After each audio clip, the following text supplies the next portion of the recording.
고민 없이 살 수 있다면 얼마나 좋을까요? 여러분은 요즘 어떤 고민이 있으세요? 제 고민은 바로 이사 문제인데요.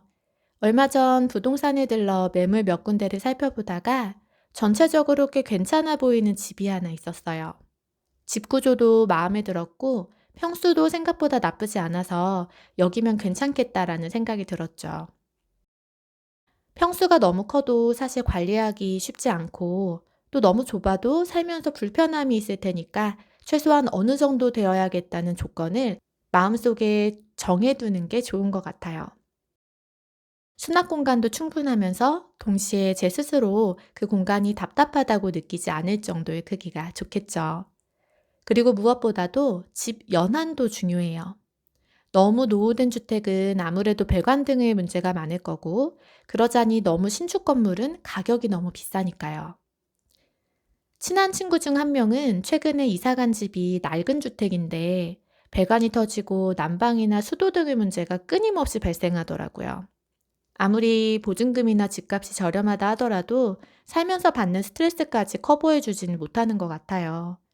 다시 본론으로 돌아와서 아까 이야기했던 그 마음에 들었던 집을 실제로 보러 갔는데요. 마침 그 집에 살고 있던 세입자를 만나 대화를 나눌 수 있었어요. 양해를 구하고 집을 다 살펴본 후에 은근슬쩍 층간소음에 대해 조심스럽게 물어봤어요. 그랬더니 뜻밖의 이야기 듣게 되었는데 아래층에 사는 아저씨가 새벽마다 술을 잔뜩 마시고 취한 상태로 이 집이 자기 집인 줄 착각해 문을 두드린다는 거예요. 고함을 지르며 문을 열라고 한동안 소동을 부린다는 거였죠. 그 이야기를 듣는 순간 머릿속에 상황이 바로 그려졌어요.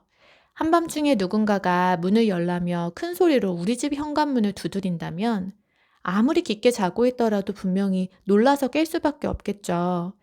그런 일이 단 한 번이라면 모를까 반복된다면 그야말로 최악의 상황일 것 같았어요.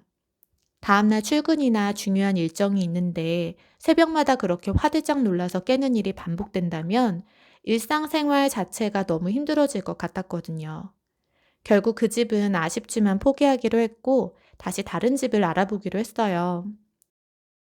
하지만 조건에 맞는 집을 찾는 일은 생각보다 쉽지 않아서 이 고민이 금방 해결될 것 같진 않네요. 이럴 때면 사는 게 원래 이런 건가 보다라는 생각도 들고 하나쯤의 고민은 늘 안고 살아가는 게 어쩌면 자연스러운 일일지도 모르겠다라는 생각이 들어요. 지금 마음속에 여러분의 가장 큰 고민거리는 뭔가요? 고민 없이 살 수 있다면 얼마나 좋을까요? 여러분은 요즘 어떤 고민이 있으세요? 제 고민은 바로 이사 문제인데요. 얼마 전 부동산에 들러 매물 몇 군데를 살펴보다가 전체적으로 꽤 괜찮아 보이는 집이 하나 있었어요.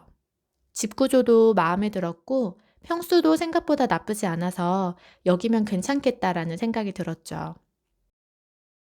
평수가 너무 커도 사실 관리하기 쉽지 않고 또 너무 좁아도 살면서 불편함이 있을 테니까 최소한 어느 정도 되어야겠다는 조건을 마음속에 정해두는 게 좋은 것 같아요. 수납 공간도 충분하면서 동시에 제 스스로 그 공간이 답답하다고 느끼지 않을 정도의 크기가 좋겠죠. 그리고 무엇보다도 집 연한도 중요해요. 너무 노후된 주택은 아무래도 배관 등의 문제가 많을 거고, 그러자니 너무 신축 건물은 가격이 너무 비싸니까요.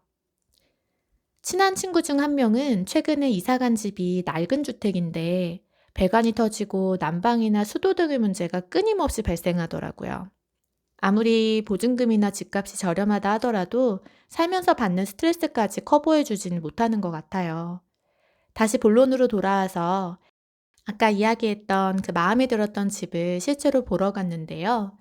마침 그 집에 살고 있던 세입자를 만나 대화를 나눌 수 있었어요. 양해를 구하고 집을 다 살펴본 후에 은근슬쩍 층간소음에 대해 조심스럽게 물어봤어요. 그랬더니 뜻밖의 이야기 듣게 되었는데 아래층에 사는 아저씨가 새벽마다 술을 잔뜩 마시고 취한 상태로 이 집이 자기 집인 줄 착각해 문을 두드린다는 거예요. 고함을 지르며 문을 열라고 한동안 소동을 부린다는 거였죠.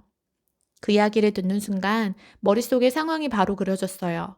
한밤중에 누군가가 문을 열라며 큰 소리로 우리 집 현관문을 두드린다면 아무리 깊게 자고 있더라도 분명히 놀라서 깰 수밖에 없겠죠. 그런 일이 단 한 번이라면 모를까 반복된다면 그야말로 최악의 상황일 것 같았어요. 다음날 출근이나 중요한 일정이 있는데 새벽마다 그렇게 화들짝 놀라서 깨는 일이 반복된다면 일상생활 자체가 너무 힘들어질 것 같았거든요. 결국 그 집은 아쉽지만 포기하기로 했고 다시 다른 집을 알아보기로 했어요. 하지만 조건에 맞는 집을 찾는 일은 생각보다 쉽지 않아서 이 고민이 금방 해결될 것 같진 않네요. 이럴 때면 '사는 게 원래 이런 건가 보다.'라는 생각도 들고 하나쯤의 고민은 늘 안고 살아가는 게 어쩌면 자연스러운 일일지도 모르겠다라는 생각이 들어요. 지금 마음속에 여러분의 가장 큰 고민거리는 뭔가요? 여러분은 집을 고를 때 절대 포기할 수 없는 조건이 있나요?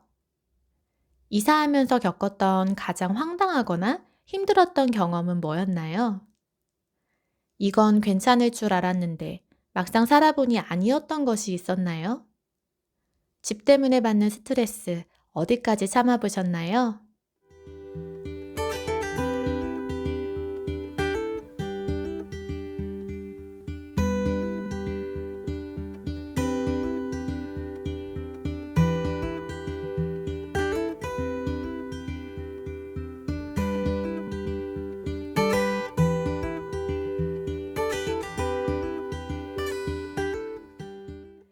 시청해주셔서 감사합니다. 다음 시간에 만나요. 안녕.